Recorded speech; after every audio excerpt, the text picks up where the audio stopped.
not toward death, but toward eternity. Elijah knew the end had come. His spirit, attuned by years of listening closely to God's voice, sensed it with absolute clarity. His time on earth was finished, but his farewell would not happen in silence, nor would he face it alone. From Gilgal, the prophet began his final journey. Elijah arose early that morning.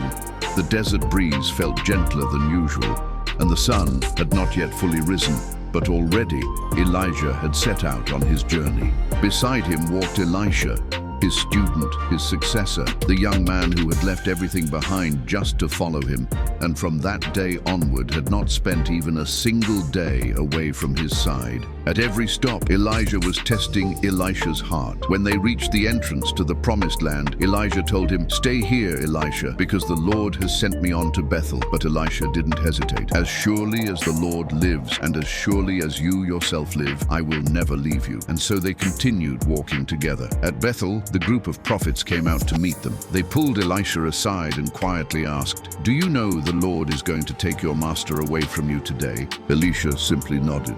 "Yes, I know. Be silent." They journeyed on, and once again Elijah said to him, "Stay here, because the Lord now sends me to Jericho." But Elisha's answer didn't change. He refused to leave his side. So they came to Jericho, the city known for miracles of old and fallen walls. Here again, the group of prophets approached Elisha and repeated their solemn warning. But Elisha, in sorrowful silence, replied once more, "Yes, I know. Be silent."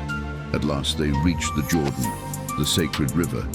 It was the threshold separating the human realm from the divine. 50 prophets watched them from afar, witnesses to a moment destined for eternity. Then Elijah took his cloak, rolled it up, and struck the waters.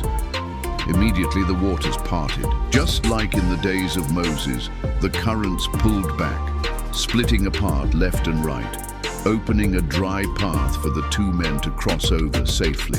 At that moment, Elijah stopped. He knew his journey was coming to an end, yet he couldn't depart without first passing on his legacy.